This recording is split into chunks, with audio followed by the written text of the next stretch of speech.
Hi, I'm Derrick Jensen. This is Resistance Radio on the Progressive Radio Network.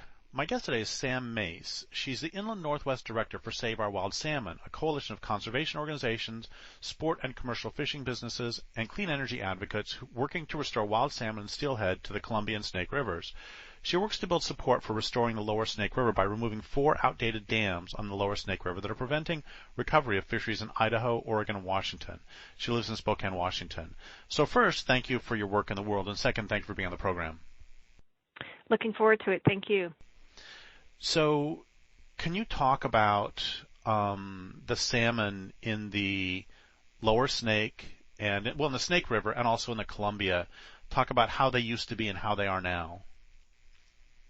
Yeah, so historically, pre-European settlement, the estimates of the number of wild salmon and steelhead that entered the mouth of the Columbia River and went up into the entire basin average anywhere between 16 and 30 million fish, depending on the year, depending on the estimate. It was a tremendous bounty of fish that headed up into the Columbia and Snake Rivers and their tributaries. And when we look at the Snake River, again, these are estimates, but, it was probably 5 or 6 million fish that went up into the Snake River historically. And those include the steelhead fish, the different runs of salmon, the sockeye salmon that spawned in the lakes, that just went up into thousands of miles of habitat up into the Snake River and its tributaries. And today, for a variety of reasons, we have maybe less than 2% of the wild fish returning.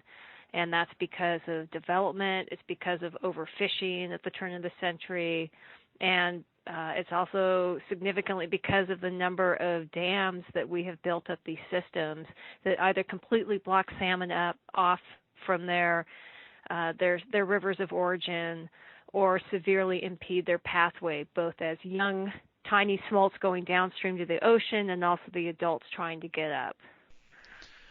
So when we talk about so I live on the coast now, on the coast of California, and I think the salmon here, although they're getting hammered too, the salmon here have it easy because they have to swim upstream a mile, 2 miles. Yeah. And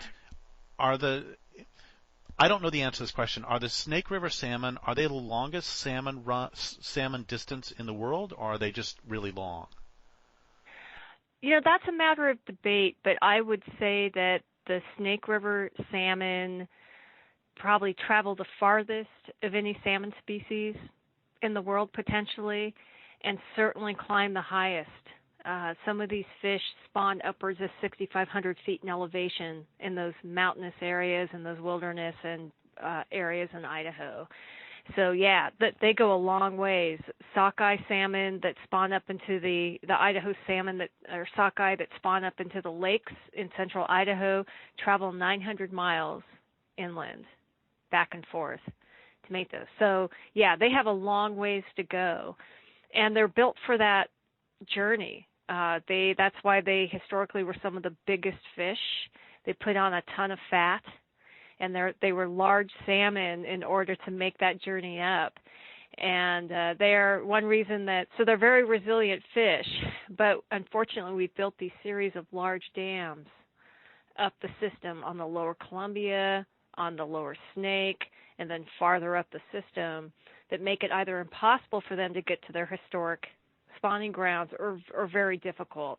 They evolved to go back and forth in these free-flowing rivers, and now, especially the baby smolts, those young salmon are now hitting these hot reservoirs, trying to make it back down to the ocean to complete their life history.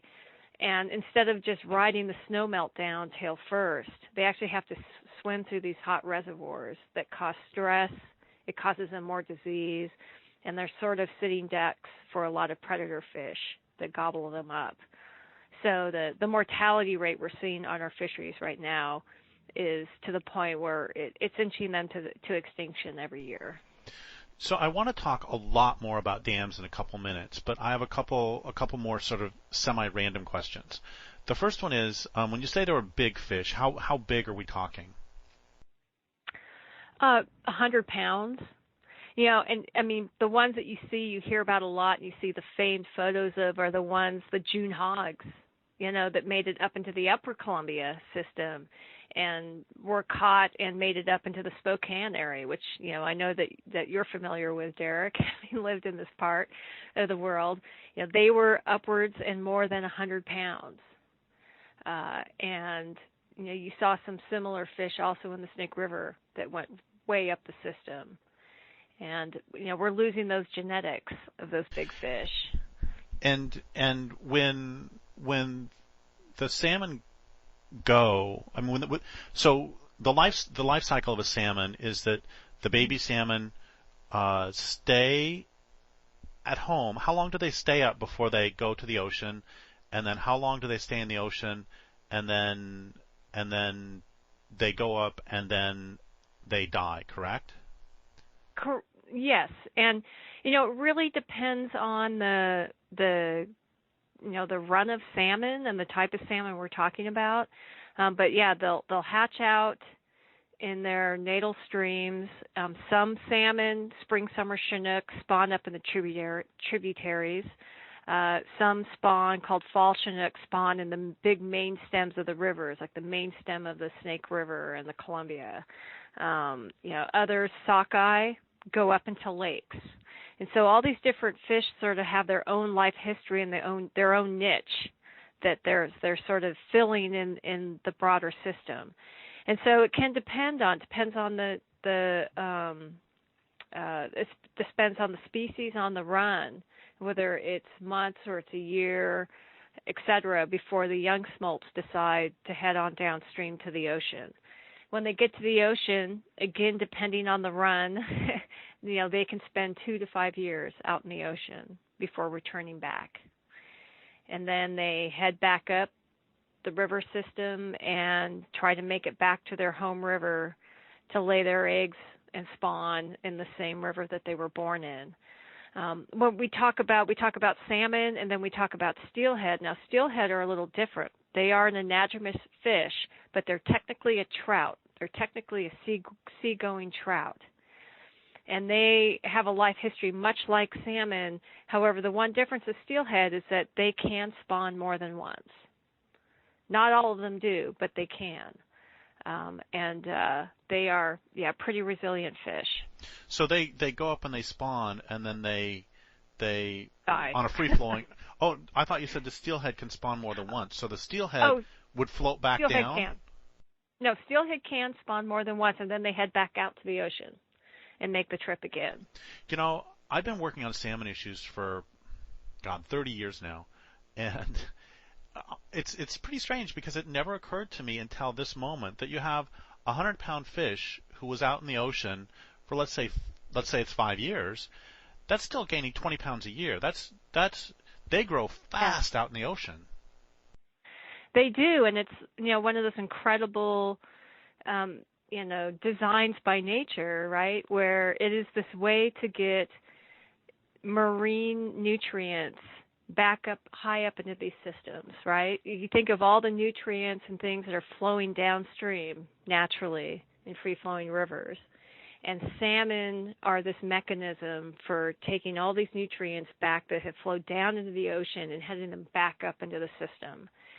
And you know, their dying carcasses up there then feed all these other species, plants, animals. You know, it's wolves, it's grizzlies, but it's also deer, it's also other baby fish. Small trout, tadpoles, etc. All benefit from that load of nutrients that gets sent back up the system.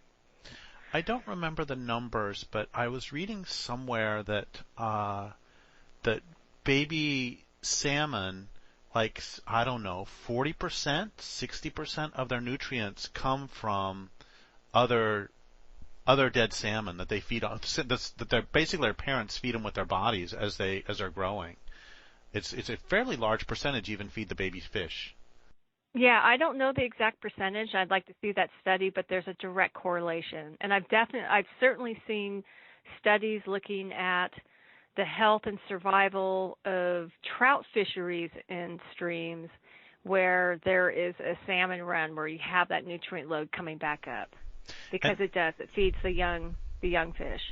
And I'm going to make a number up here, but it's not going to be out of line, that trees grow like 3 times faster or some crazy number when there are full runs of salmon. Absolutely. There's been studies done up in Alaska, like on the Kenai Peninsula, where they have determined that 20% of a tree's growth is directly related to the salmon nutrients, because they can tell, where the nitrogen comes in a tree, whether it has a marine isotope or not. And if it has a marine isotope, it came, it came directly or indirectly from salmon. And I can't help thinking about, it's one of the things that's always on my mind when we're looking at the forests in Idaho, northeast, Oregon, the deserts of eastern Oregon, for example, these places that are nutrient poor systems naturally. And what have we done to these systems by blocking off this critical nutrient load that used to come up to these systems? And what's the long-term impact of that? Because I think it's pretty significant. So, and you said that 5 to 6 million fish would run up the Snake, and if 100-pound ones are big, so let's just say 20-pound average to make a number up.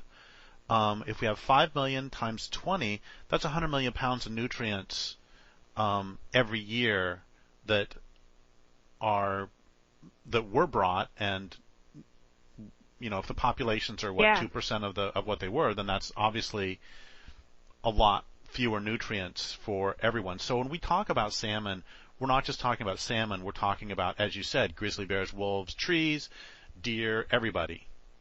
Exactly. Yeah. So let's talk about dams now. So let's go through a fish's life and talk about. First, talk about. You mentioned before that they would float downstream tail first, which I find interesting for some reason.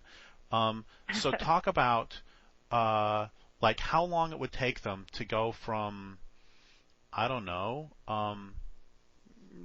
a mountain, some stream, somewhere fairly up on the Snake River, how long it would take them to go down before, if we know.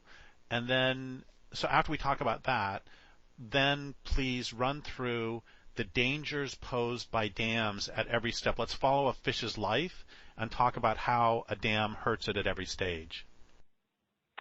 Sure, yeah. So they used to make it down on the spring snow melt in 14 days, even from central Idaho. It was a quick trip, and they didn't have to expend a lot of energy to do it. Now it can take a matter of months. Oh, sorry. So, and are they genetically programmed to switch from freshwater to saltwater fish at a certain age, or at or under certain external conditions? That's a good question. That's I think a complicated question. I would think that my assumption is that it is kind of both, right? There's a certain time mechanism in which their bodies start wanting to make that shift from a freshwater fish to a saltwater. But it's also then the conditions. And historically, they'd come on down, but then they could hang out in the estuaries, right? They had the ability to give their systems a chance to acclimate. What we have now happening with the young smolts is you either keep them in the system and let them go downstream and maneuver all these reservoirs. I've certainly heard from scientists and others that one of the problems of mortality can be maybe their bodies start wanting to shift to a saltwater before they're actually fully into a saltwater environment. The other piece that you have happen is, the answer by the federal agencies to get these young smolts around the dams has been barging the fish, sucking up the fish and the young smolts onto these large barges, and sometimes trucks, and sending them down the freeway, but putting them on these barges and then barging them down the river system and dumping them out below Bonneville. And it's a program that has created and maintained a lot of government jobs, but it has not brought the salmon back. And what the scientists talk about, the problems with that system, is something they say we have delayed mortality from those fish. And, they may dump them off the barge and they may all be wriggling, but then we're not getting the returns and those fish are disappearing. And there's a bunch of different theories and ideas on that. One is that it confuses their homing mechanisms in terms of when you put them on a barge and shoot them down there, they're not able as adults to find their way back up.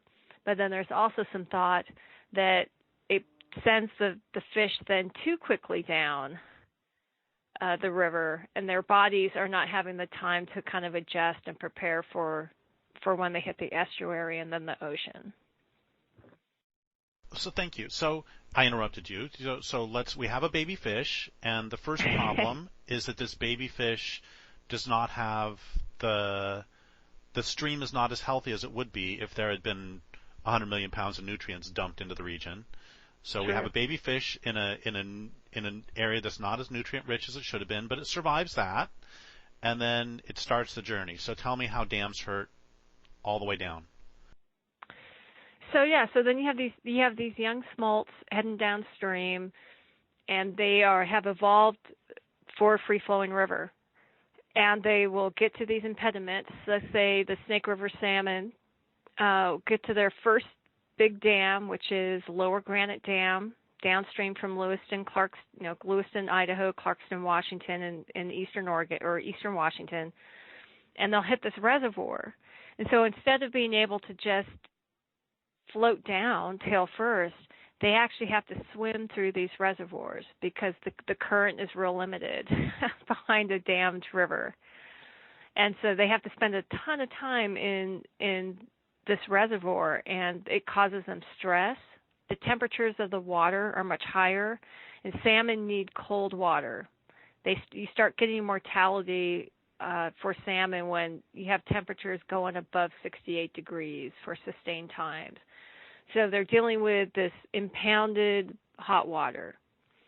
And then they have another dam to go through, and they have another dam to go through, and they have another dam, and they have to make they have to go through 8 reservoirs to get downstream. And the Snake River reservoirs are particularly lethal because southeast Washington state is lower, it's high, it's desert. It's hot and it's desert come spring or summer. And so the water in the reservoirs really heats up. And then when it's heating up and they're starting to feel stressed, they get more diseases. And they're also sitting ducks for a lot of predator fish that really do well in a reservoir environment. I mean, one is the northern pike minnow that isn't a natural native fish, but not in the numbers it would be because it really loves warmer water. And so they're gobbling up the salmon. So you just have predator after predator, all these hot temperatures. And so that by the time they make it through the system, you have, maybe 40% survival of these smolts. I know that I've read about when they actually pass the dam, too, that they can have tremendous mortality from passing over spillways or going through turbines. Is that true? They can. I would say that's one of the confusing parts, and it's a issue that the federal agencies really try to pull the wool over the public's eye. They've actually done quite a bit to improve survival at the dam itself. They have these collectors that collect the fish and direct them to the right place. They've done all these these improvements that at times we won't argue that when you look just at the dam, when you have a smolt wriggling on one side of the dam, you can get 97% survival. If you then measure all the salmon that are on the other end of the dam, other side of the dam. But what they're ignoring is all the mortality that's happening in between the dams and those hot reservoirs. That is the huge killer for the salmon, the smolts at this point. And there's no fix for that. And there has been this debate over spilling more water at the dams to aid salmon. And that's a measure that our coalition absolutely supports. If you spill more water at the dams, it creates more river-like conditions, and it's far better for fish on this barge and trucking them down the river. There are some folks, weirdly, I do not understand why, on the environmental cause side, that have been arguing that this is terrible for the fish. And it's true, you will have more fish, some more smolts get what's called the bends, because when you spill water at the dam, you end up with a bunch more nitrogen into the water, and that can kill salmon. But when you look at the survival rates, when you spill versus barging them or just having them go down the river, there's a higher survival when you spill that water. Okay, so the fish, are there other, okay, so we've got warm water, we've got they have to swim as opposed to floating. We've got more predators. Are there other problems on the way down? Apart from, of course, pollution and blah, blah, blah, but we're leaving those aside for a minute. All that other stuff. Well, I think another one that, I don't think we need to dive deeply into right now, but, we've also, to make up for all the loss of wild salmon, we have now the federal agencies and state agencies and the tribes too, have really relied on hatchery fish, and are pumping more hatchery fish into the system. And I think, now you have these wild salmon that are being surrounded and having to compete for food and getting diseases at times from all these hatchery fish are now into the system as well. And I think, there's some things being done to manage those issues better, but that's also a factor for sure. And then there's all anyway. So let's, okay, before we talk about the problems on the way upriver, and then after that we'll talk about removing the dams and other things. But before then, can you spend 3 or 4 minutes talking about what's wrong with hatchery fish? Because it's more that's putting more fish in the river, and that's having more nutrients come up. Isn't that good? And I want to contrast that just with a quick bumper sticker, which I don't know if they're still around, but I remember seeing bumper stickers all the time in Spokane that was wild sex for wild salmon. Anyway, so why do those darn environmentalists hate hatcheries anyway? Well, and I want to say up front that my coalition do not take a big position on the hatchery issue because of the diverse nature of the coalition we are. We are the commercials and the sport and conservation groups working on the hydro system, which at this point is taking 80%. However, even our coalition members that right now rely on hatchery fish for their livelihoods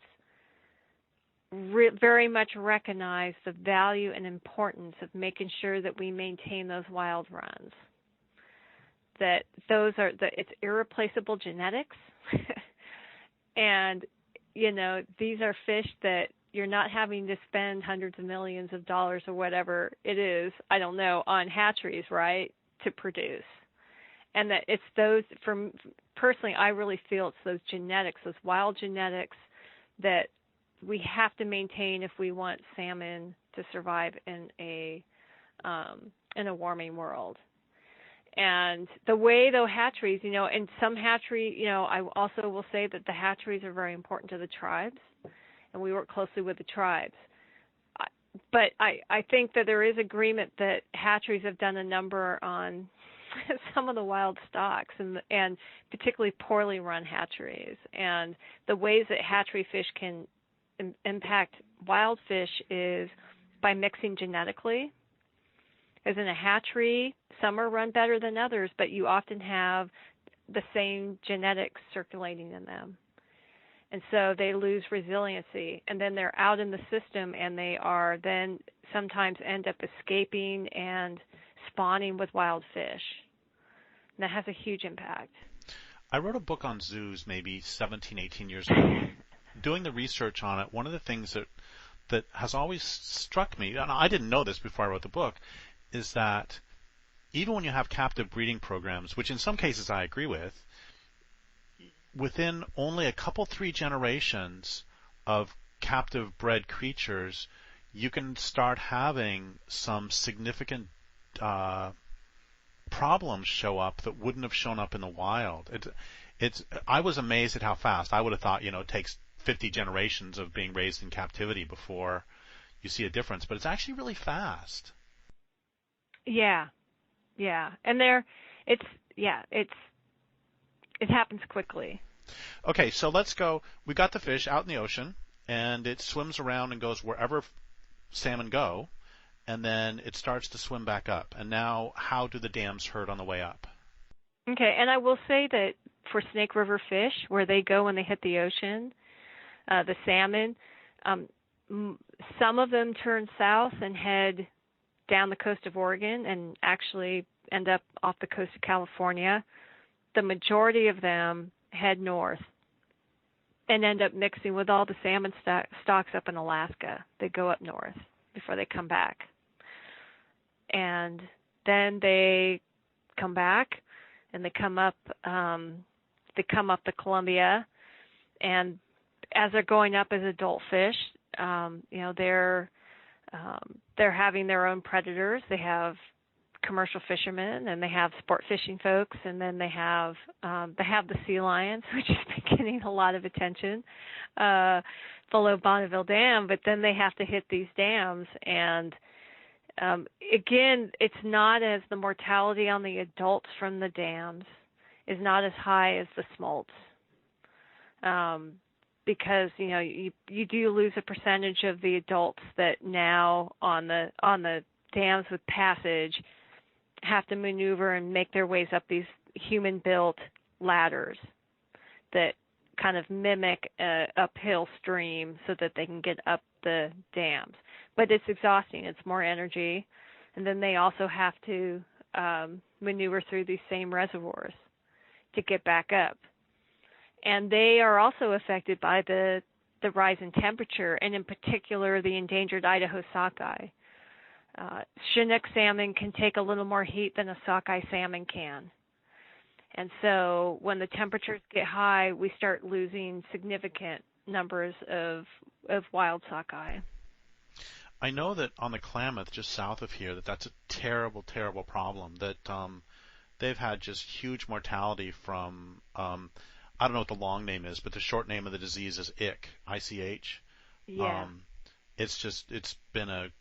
There have been years when it's been a catastrophe because the water's too hot. Yeah, and it's getting worse, right? And with climate change, we had a horrible year on the Columbia and Snake in 2015, where we lost 99% of the Idaho sockeye run coming back up the river. 45, a couple dozen fish made it back. Well, that's horrible. Yeah, and it was because of the hot temperatures. And yeah. So I'm going to ask a question I was going to ask at the beginning, but then I kept forgetting.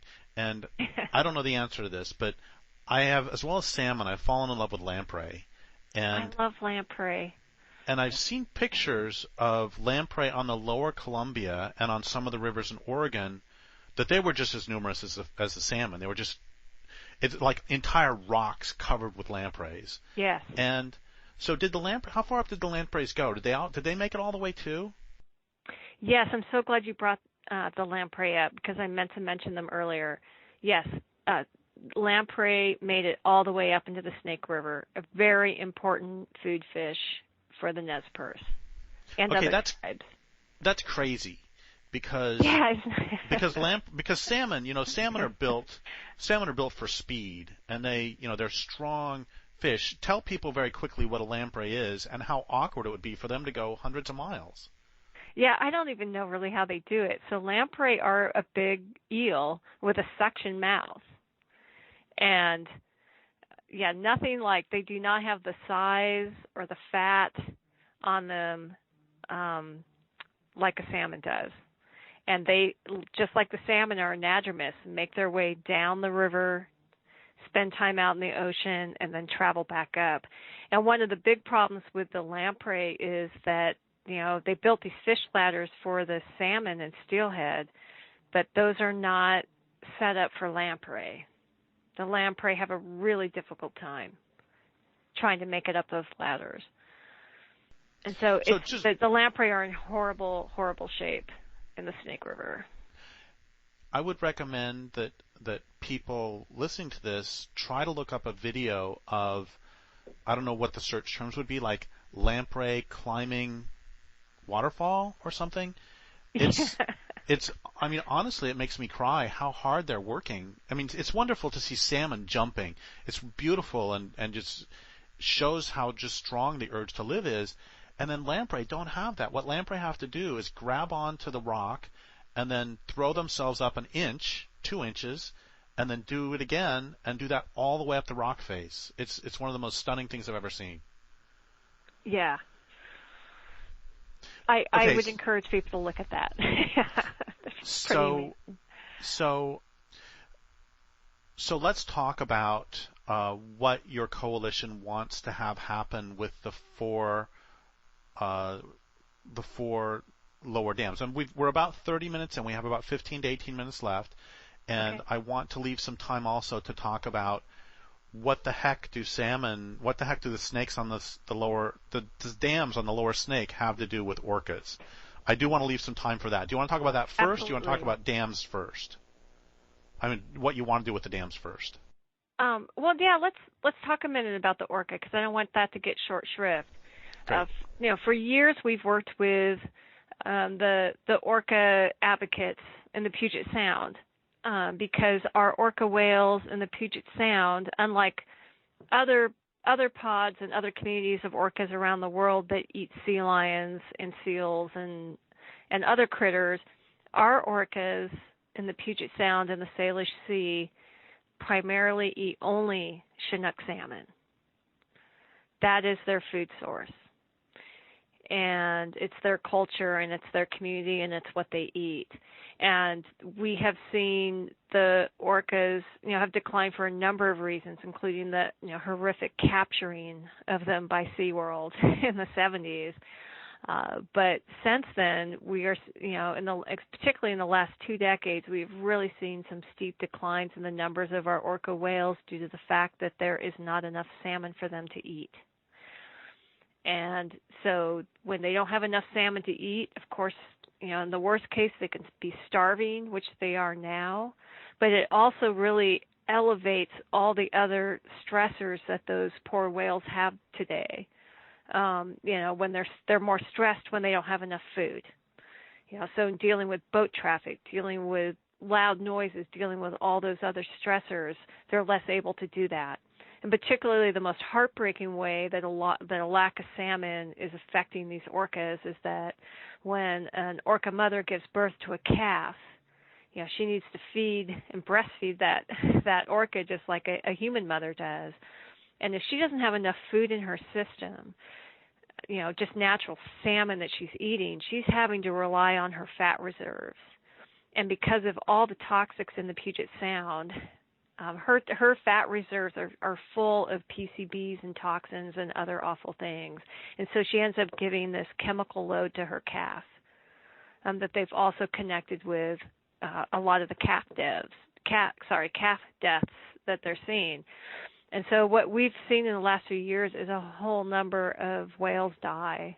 We're down to 74 whales, which is the lowest number of orca whales that we've had since the 70s when SeaWorld came and captured a bunch of them. And we're not seeing them being able to reproduce and survive and bring their calves to fruition. And so many of us around the world watched Tahlequah, I always say her name wrong, but the mother orca who carried her dead calf on her nose for 17 days trying to send us a message that we need to start doing something for these whales. And so the Columbia Snake River salmon, even though it seems like, that's a far away from Puget Sound, those orcas every spring come down. They swim down from Puget Sound and come to the mouth of the Columbia to feed. And they come down and feed at a time that's pretty critical for them because they haven't had a lot of salmon available to them during the winter months, not like they do in spring and summer. And so it's absolutely important time for them to be getting a big amount of salmon to eat and sustain themselves, and they're not getting them now. So we have been partnering with and working even more closely with the Orca Advocates and the whale scientists to push for removal of the lower Snake River dams to get a big dose of salmon back into the system and back into these whales' diets, because they're at the level of extinction. If we don't do something that's very bold and drastic for those whales, we're going to lose them. So I want to we talked about the number of salmon that would run up the Columbia, and I mean numbers are nice and interesting, but what made me think of this is you have the orcas coming down, and I'm trying to think what it would have been like, how easy it would have been for the orcas 300 years ago. And so I've seen some pictures. Like a guy sent me a picture from Alaska. They sent me the picture 15 years ago, and they didn't send any note with it. And at first I'm looking at it, and it's like, why'd they send me a picture of a river with a brown a river with a brown bottom? It doesn't make any sense.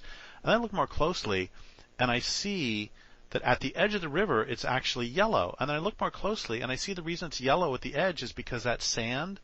And then the reason it's sort of brownish grayish in the middle is because the entire river is filled with salmon. Yeah.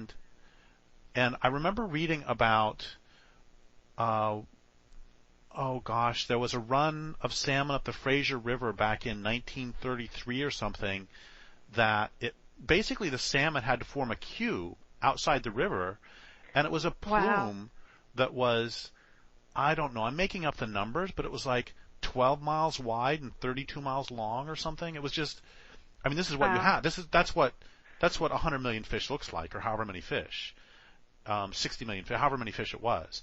And so I'm just sort of picturing the orcas coming down and swimming into this sort of river of fish, and they can just snap, snap, snap, and they've got lunch.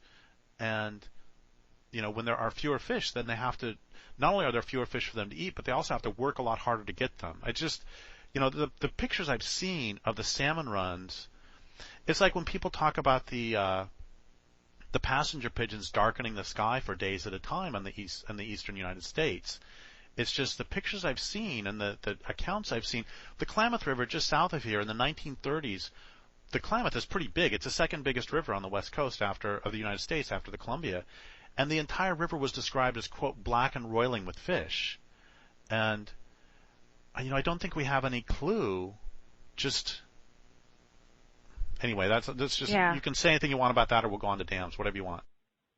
No, it's true. And the orcas, they're just, I'm not lucky enough to live near the orcas and know them as personalities and as individuals, like some of the people that I work with on this issue.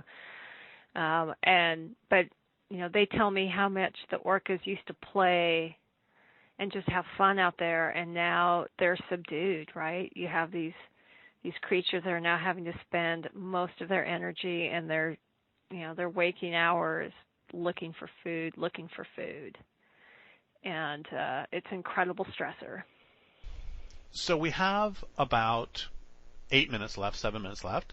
And so let's transition now to what is Save Our Wild Salmon's position on how much your organization loves the dams on this lower Snake. We do not love those dams, and we've been working since the 90s to get them out. And it's been a tough uphill battle. Sometimes it's a lot easier, although it's hard work often, to stop things, stop a timber sale, stop a pipeline, stop an LNG terminal, right? Those are hard, difficult things.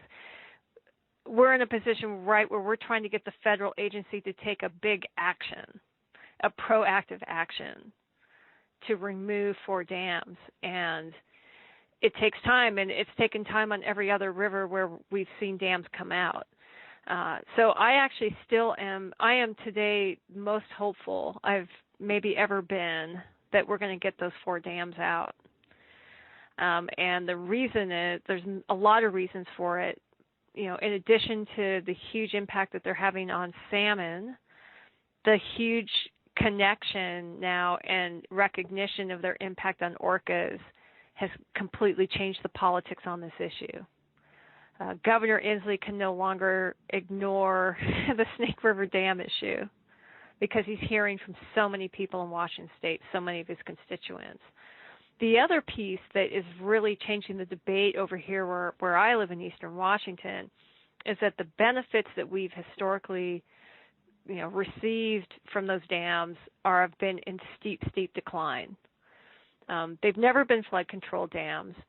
They were built primarily to make Lewiston, Idaho a seaport so that barges could navigate down the Snake River to the Columbia and then to the ports on the West Coast to ship wheat, timber, other goods.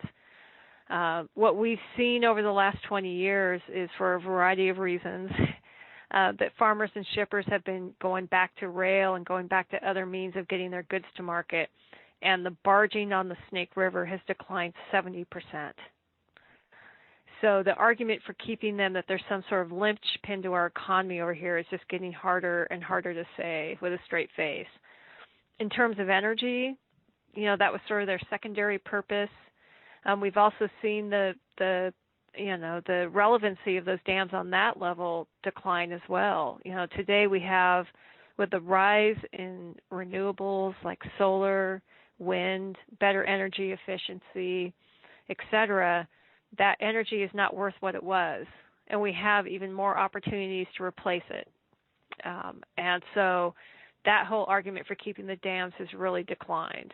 You can even do just very conservative studies on looking at what replacing that energy would cost, like using the utility's own numbers, and it comes up at the worst case scenario $1 a month on a utility bill. We can afford to do this. So I think that people over here are starting to realize, oh wow, these dams aren't really giving us the benefits, and they're sure costing us a lot when it comes to terms, it comes to our tribes, to our salmon, to our recreation businesses, etc. And the other thing I'm really excited about, also the work I'm doing over here, is looking at the value and benefits for removing those dams beyond just the salmon, right? If we took those dams out, we would have this 140-mile corridor of river habitat through southeast Washington. And as you know, Derrick, it's a pretty industrialized agricultural landscape. There's limited habitat in places.